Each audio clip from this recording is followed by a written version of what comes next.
Baik, perkenalkan nama saya Maria Rosari Senoin, NIM 18030300001, kelas Sosiologi A semester 7. Kali ini saya akan mereview buku ke-7 Sosiologi Terapan tentang kemiskinan. Di sini saya mengambil beberapa potongan video dan juga penjelasan saya walaupun kita mempunyai ekonomi yang kurang atau ekonomi lemah, kita bisa masih menggunakan media sosial sebagai cara kita untuk memperbaiki ekonomi kita atau menaikkan ekonomi kita. Selamat menikmati. Pandemi COVID-19 telah mempercepat tren digitalisasi di berbagai negara. Teknologi digital bantu tekan penularan virus sambil tetap bantu aktivitas tetap berjalan. Saat normal baru dimulai, aktivitas perlu berjalan dengan tetap menjaga jarak fisik antar sesama.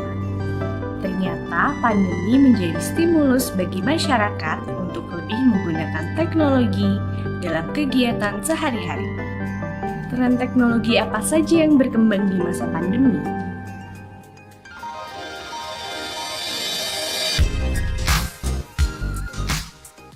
Belanja online, pesan antar makanan, dan kebutuhan pokok. Banyak dari kamu pasti menghabiskan berjam-jam setiap hari selama karantina untuk mengisi keranjang belanja di marketplace favorit atau sibuk mencari voucher potongan setengah harga untuk delivery makan siang. Belanja online dan pesan antar makanan saat pandemi menjadi favorit banyak orang. Sekitar 301.000 UMKM beralih ke digital selama pandemi, dengan potensi 171 juta pengguna internet. Survei mengatakan 70% warga Indonesia juga lebih memilih untuk belanja online selama pandemi.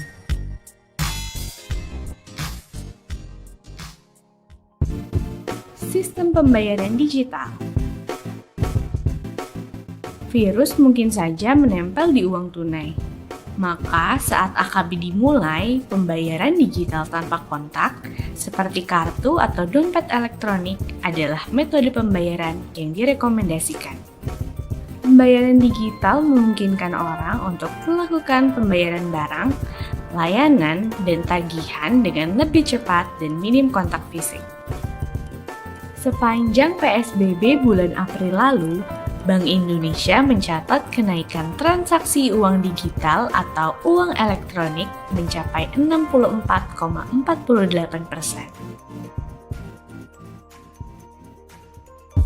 Teknologi penunjang kerja remote.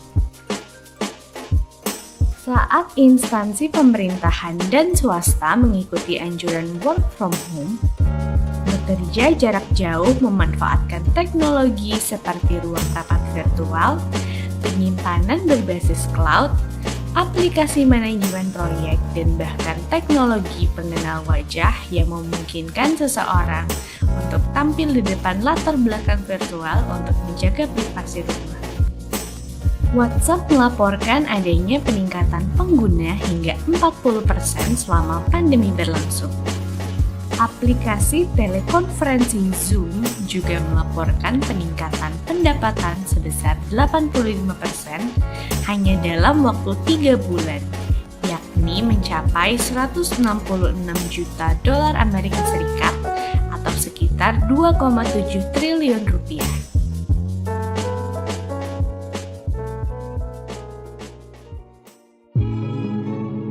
Inovasi belajar jarak jauh. Pada pertengahan April, 191 negara mengumumkan penutupan sekolah dan universitas yang berdampak pada 1,57 miliar pelajar. Banyak lembaga pendidikan mulai menawarkan kursus online untuk memastikan pendidikan tidak terganggu selama karantina. Guru dan siswa juga dituntut menggunakan teknologi digital untuk melaksanakan pembelajaran jarak jauh seperti telekonferensi.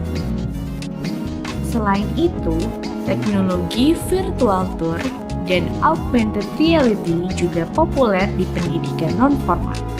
Tapi ada kekhawatiran bahwa teknologi bisa memperlebar kesenjangan antar siswa karena perbedaan tingkat literasi digital dan kepemilikan fasilitas. Telehealth. Rumah sakit jadi tempat yang paling rentan dalam penularan virus di tengah pandemi. Teknologi telehealth memfasilitasi layanan kesehatan jarak jauh, seperti konsultasi dokter lewat aplikasi dan diagnosis otomatis dengan bantuan artificial intelligence atau AI. Biasanya AI akan mengajukan pertanyaan untuk mendeteksi kemungkinan gejala dan memberikan saran. Apakah kita perlu ke rumah sakit untuk pemeriksaan lebih lanjut atau istirahat dan makan sehat saja sudah cukup?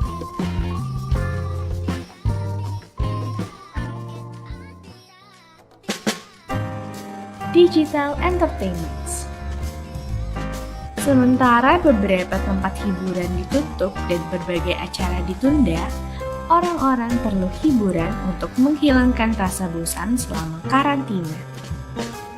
Lagi-lagi internet menyelamatkan kita. Platform video on demand telah menjadi bagian dari kehidupan karantina kita. Netflix memperoleh 15,8 juta pelanggan baru sepanjang periode Januari hingga Maret 2020. Sedangkan YouTube mengalami kenaikan sekitar 20% dari setiap menit streaming. Pada minggu pertama April, Nielsen menghitung 32 miliar menit waktu streaming YouTube. Sedang tahun sebelumnya hanya merekam 15 miliar menit pada minggu yang sama. Robot dan drones. Selama pandemi, robot telah digunakan untuk melakukan disinfektan area publik atau mengirimkan makanan kepada mereka yang sedang karantina. Sekarang, drone bisa membawa anjing berjalan-jalan di sore hari atau mengirim barang. Korea Selatan misalnya, mempunyai inovasi melayani konsumen dengan menggunakan robot sebagai inisiatif cegah kontak antara pegawai dengan konsumen di kafe yang mulai buka saat normal baru. Teknologi di sektor publik. Saat pandemi meluas di seluruh belahan dunia, masing-masing pemerintah mengambil langkah cepat untuk memanfaatkan teknologi dalam menangani COVID-19 di negaranya.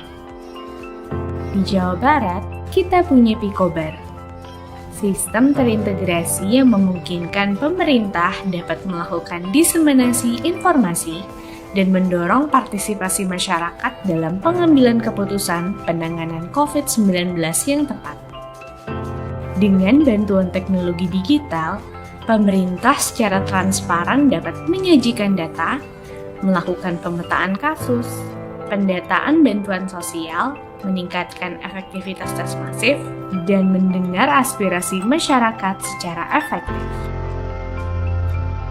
Ternyata, pandemi telah mendorong beberapa kemajuan di bidang teknologi. Proses digitalisasi di berbagai sektor dipaksa untuk beradaptasi. Dan kita bergantung padanya saat pandemi.